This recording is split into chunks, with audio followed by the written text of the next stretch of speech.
Selamat pagi Bapak Ibu yang dikasihi oleh Tuhan Yesus Kristus. Berjumpa lagi dalam doa pagi pada hari ini dan bersama-sama kita akan merenungkan firman Tuhan. Tapi sebelumnya kita akan memujikan satu lagu dari NKB 116, Siapa yang Berpegang.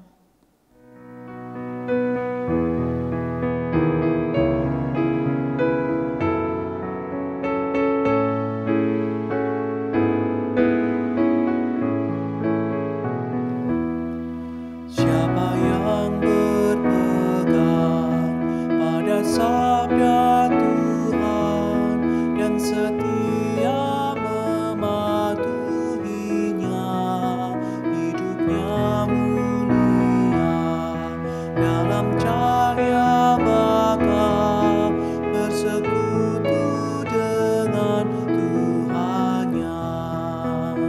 Percayalah dan pegang sabdanya, dalam Yesus.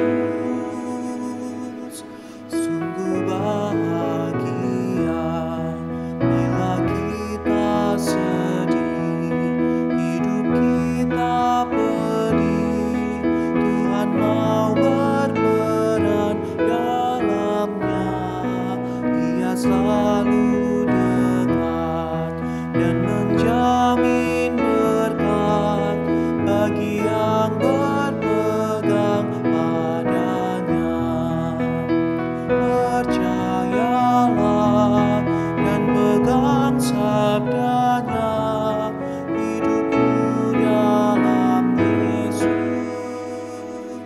Sungguh bahagia. Kasih-Nya yang kekal takkan kita kenal sebelum padanya berserah. Hidup bahagia disediakannya bagi yang berpegang padanya. Percayalah dan pegang sabdanya, hidupku dalam Yesus. Sungguh bahagia.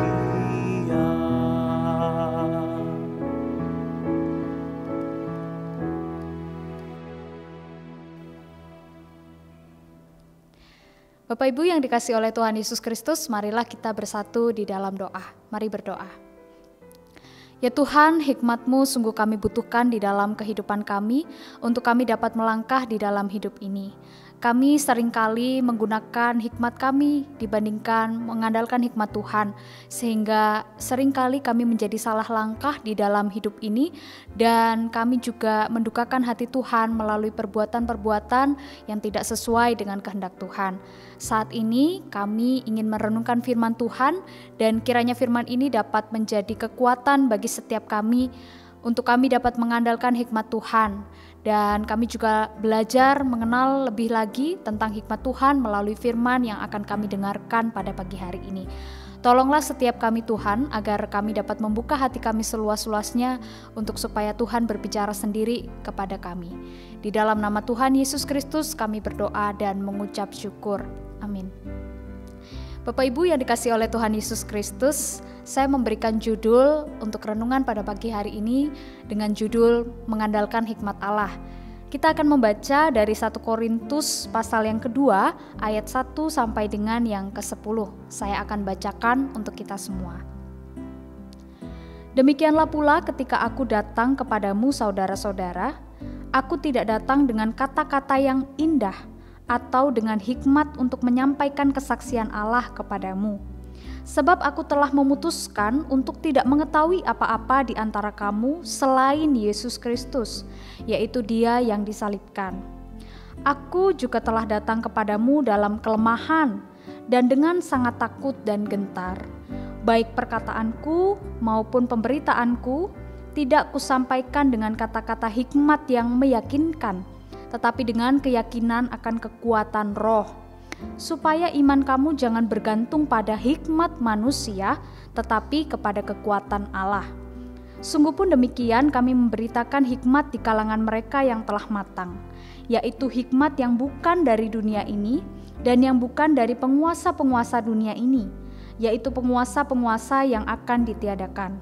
Tetapi yang kami beritakan ialah hikmat Allah yang tersembunyi dan rahasia, yang sebelum dunia dijadikan telah disediakan Allah bagi kemuliaan kita. Tidak ada dari penguasa dunia ini yang mengenalnya, sebab kalau sekiranya mereka mengenalnya, mereka tidak menyalibkan Tuhan yang mulia. Tetapi seperti ada tertulis, apa yang tidak pernah dilihat oleh mata dan tidak pernah didengar oleh telinga dan yang tidak pernah timbul dalam hati manusia, semua yang disediakan Allah untuk mereka yang mengasihi Dia. Karena kepada kita Allah telah menyatakannya oleh Roh, sebab Roh menyelidiki segala sesuatu, bahkan hal-hal yang tersembunyi dari dalam diri Allah. Demikian jauh pembacaan Alkitab kita pada pagi hari ini. Saya punya pengalaman ketika menonton sebuah tayangan di Netflix. Judul tayangannya adalah The Good Doctor.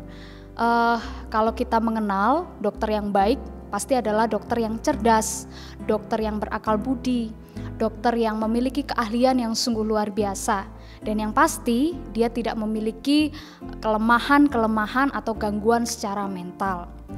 Nah, tapi pada film yang saya tonton Bapak Ibu adalah dokter yang sangat luar biasa bernama Dr. Sean Murphy.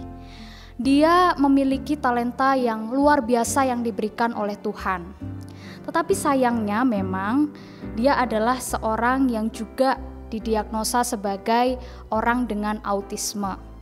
Nah, luar biasanya dokter dengan autisme yang bernama Dr. Sean Murphy ini justru memiliki talenta yang lebih atau di atas rata-rata dokter kebanyakan.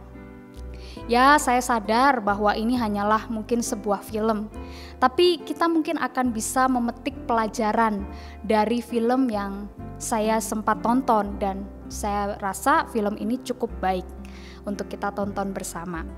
Dr. Sean Murphy dengan segala kelemahannya, dia adalah seorang autisme, tentu orang banyak akan menganggap bahwa dia tidak mampu untuk menyelamatkan orang banyak.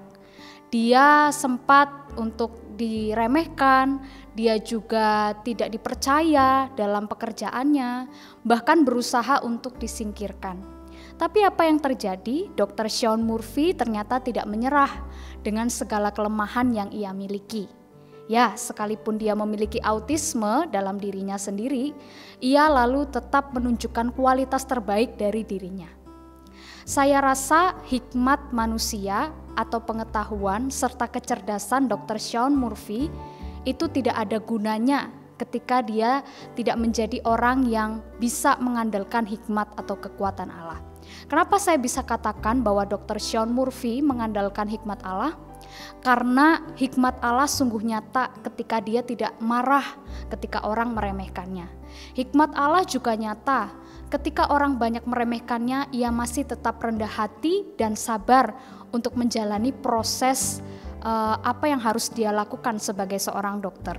Hikmat Allah juga nyata ketika dirinya harus mau untuk belajar dan terus berproses sekalipun dia kesulitan dalam menangani apa yang menjadi penyakit atau diagnosanya sendiri. Nah, Bapak Ibu yang dikasihi oleh Tuhan Yesus Kristus, saya rasa inilah yang juga kita perlukan dalam hidup kita sehari-hari. Kita tidak hanya membutuhkan hikmat manusia, karena hikmat dan kekuatan manusia itu terbatas.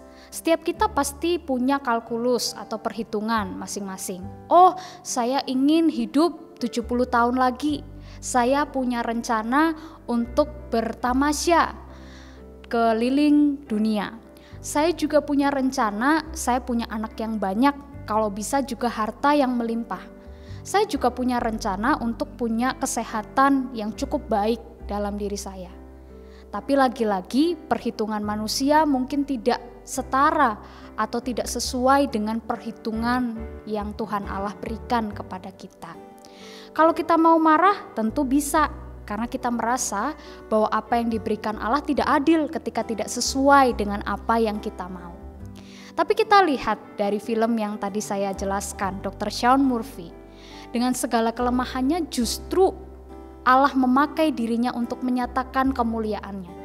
Di dalam segala kelemahannya yang tidak sesuai atau tidak ideal menurut ukuran manusia, justru itulah yang sempurna bagi Allah untuk menyatakan mujizat dan kuasanya di dalam kehidupan manusia. Nah, Bapak Ibu yang dikasihi oleh Tuhan Yesus Kristus, pada hari ini kita juga belajar tentang hikmat manusia dan hikmat Allah.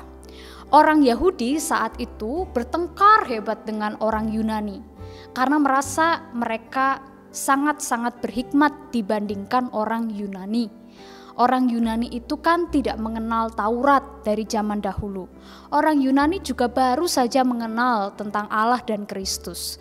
Sehingga orang Yahudi Kristen saat itu merasa diri menjadi orang yang paling tahu tentang kehendak Allah dan paling tahu tentang apa yang Tuhan inginkan dalam kehidupannya. Nah, padahal perpecahan itu sendiri sudah merupakan hal yang bertentangan dengan hikmat Allah. Masa iya hikmat Allah itu mengizinkan manusia untuk melakukan hal-hal yang bertentangan dengan firman-Nya, melakukan hal-hal yang tidak sesuai dengan firman-Nya, dengan melakukan berbagai hal yang memicu perpecahan. Kita belajar juga dari kisah di dalam Kejadian 3 ketika manusia jatuh dalam dosa. Manusia merasa bahwa buah pengetahuan itu sangat menarik karena membuat ia dapat mengenal apa yang menjadi pikiran Allah, lalu dapat mengenal apa yang menjadi pengetahuan yang baik dan yang jahat, sehingga mereka merasa bahwa mereka tidak lagi membutuhkan Allah di dalam kehidupan mereka. Nah, makan buah merupakan sesuatu hal yang tidak berdosa, tapi yang menjadi berdosa adalah ketika mereka ingin menjadi seperti Allah dan lantas selalu tidak membutuhkan Allah lagi dalam kehidupannya. Lagi-lagi, hikmat manusia mungkin penting, tetapi ada hal-hal di luar diri kita yang mana kita membutuhkan hikmat Allah. Bapak Ibu yang dikasihi oleh Tuhan Yesus Kristus, mungkin dalam kehidupan kita ada berbagai macam hal yang tidak ideal menurut gambaran dan pikiran kita. Tidak ideal menurut kalkulus atau perhitungan manusia. Tetapi di sini diajarkan bahwa kita membutuhkan hikmat Allah untuk menghadapi setiap persoalan yang tidak ideal menurut kita. Mungkin kita tidak memiliki keluarga yang baik, tetapi di sana kita diberikan hikmat oleh Allah untuk belajar semakin mengasihi. Mungkin juga kita tidak memiliki kesehatan yang baik, sama seperti orang-orang di luar sana. Dan di sanalah Allah justru bekerja dan memberikan hikmat, supaya dalam kelemahan itu kita mau dan mampu untuk menerima kekuatan Allah di tengah-tengah kelemahan kita. Dan di tengah-tengah situasi pandemi khususnya pasti kita melihat ada begitu banyak kelemahan-kelemahan, dan juga saya mendengar ada beberapa jemaat yang mungkin kesulitan dalam hal pekerjaan, pendapatannya juga menurun. Bagaimana saya harus memberi makan keluarga saya besok? Mungkin hal ini tidak ideal menurut gambaran dan pemikiran kita. Tapi kita yakin dan percaya bahwa hikmat Allah akan memampukan kita untuk berpikir secara cerdas dan kreatif. Bukan dengan cara dan pemikiran manusia saja, tapi dengan cara dan pemikiran Allah. Saya yakin dan percaya ketika kita membuka hati seluas-luasnya kepada hikmat Allah dan memampukan diri kita untuk menerima apa yang Allah beri, bukan hanya yang baik ya, tapi juga yang buruk, di sanalah Allah bekerja luar biasa dalam diri kita. Nah, sayangnya saya juga pernah mendengar filosofi, bagian tersulit dalam diri kita adalah bukan ketika kita merencanakan sesuatu atau merencanakan sesuatu, tetapi justru menerima sesuatu yang di luar diri kita yang tidak bisa kita kontrol, atau circle of no control, sesuatu yang ada di luar diri kita. Bagian tersulit dalam diri kita adalah menerima. Bukan hanya menerima hikmat Allah, tapi menerima cara Allah bekerja dalam diri kita. Dan kita tahu Allah kita tidak bisa kita gerakan, kita lakukan atau kita minta sesuai dengan apa yang kita mau, cara kerja Allah justru sangat-sangat berbeda dengan apa yang kita mau.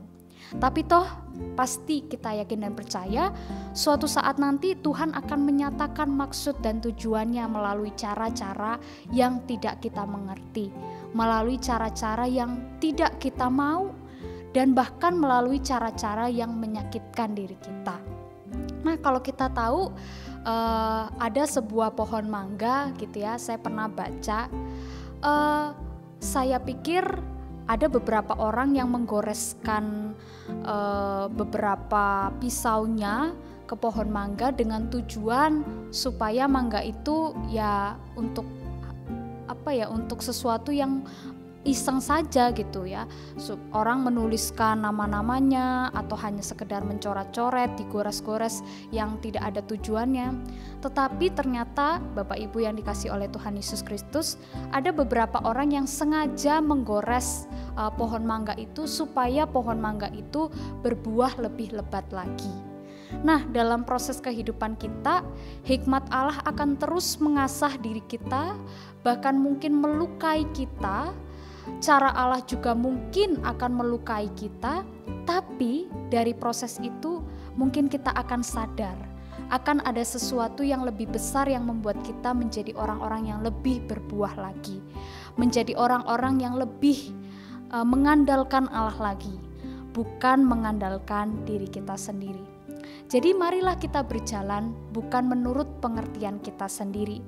Karena seperti yang tertulis dalam 1 Korintus 2 ayat yang ke-9 yang tadi kita baca, apa yang tidak pernah dilihat oleh mata, yang tidak pernah didengar oleh telinga, yang tidak pernah timbul dalam hati manusia, semua disediakan untuk mereka yang mengasihi Dia. Seperti lagu yang mungkin kita pernah dengar. Apa yang tak pernah dilihat mata, yang tak pernah didengar telinga, yang tak pernah timbul di dalam hati, semua disediakannya bagi yang mengasihi Dia. Ada lanjutannya. Allah sanggup melakukan segala perkara, dulu, sekarang, dan selamanya. Kuasanya tidak berubah. Allah sanggup melakukan segala perkara, dulu, sekarang, dan selamanya. Kuasanya tak berubah. Allah mau kita mengandalkan hikmat-Nya karena kuasanya tidak pernah berubah, kasih-Nya juga tidak pernah berubah. Apapun yang tidak ideal, marilah kita terima dan buka hati seluas-luasnya pada hikmat Allah. Tuhan menolong kita semua untuk dapat mengandalkan hikmat-Nya. Amin.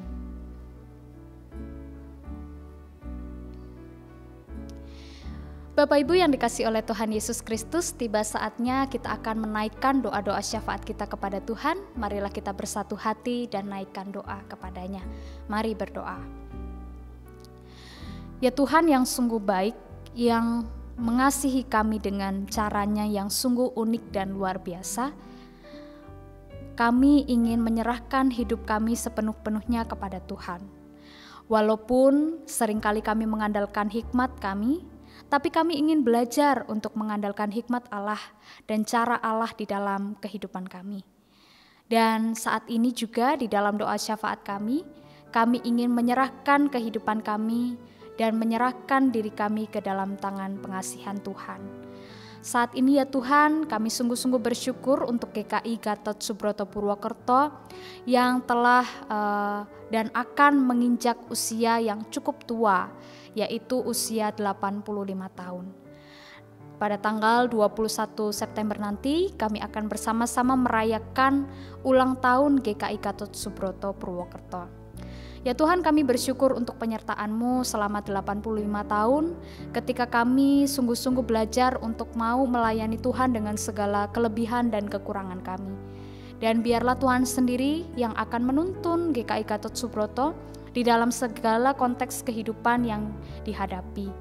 Baik itu konteks kehidupan pandemi, konteks kehidupan yang baru ketika kami harus bergereja secara hybrid, secara onsite dan juga online.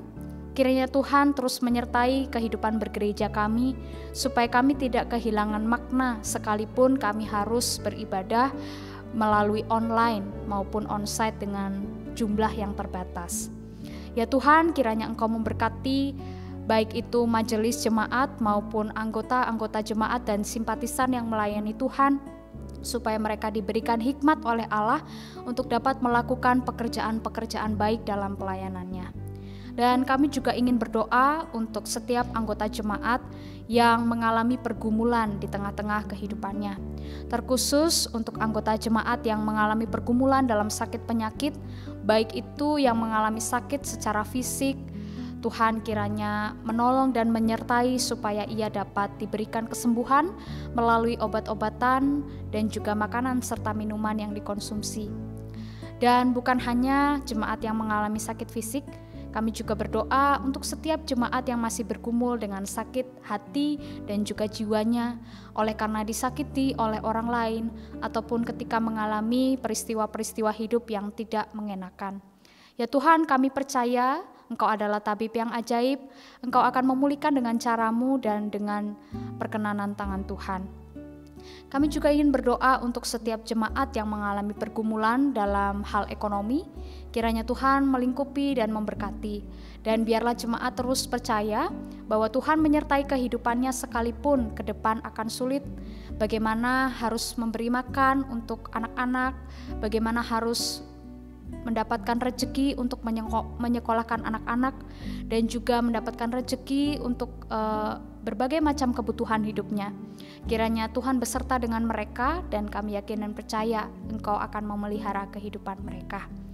Saat ini ya Tuhan, kami akan kembali melanjutkan aktivitas kami, dan biarlah Tuhan sendiri yang akan menolong kami untuk dapat melewati hari-hari kami. Kami berdoa untuk para pemerintah, kami berdoa untuk masyarakat, untuk keluarga kami dan secara khusus kami, agar semuanya dapat melakukan apa yang menjadi tugas dan pelayanan kami dengan sebaik-baiknya. Terima kasih ya Tuhan, kami hanya bisa memasrahkan hidup dan kehidupan kami kepada Engkau Sang Pemilik kehidupan. Di dalam nama Tuhan Yesus Kristus kami berdoa dan mengucap syukur. Amin. Sampai jumpa di doa pagi pada hari-hari yang berikutnya. Tuhan Yesus memberkati kita semua. Amin.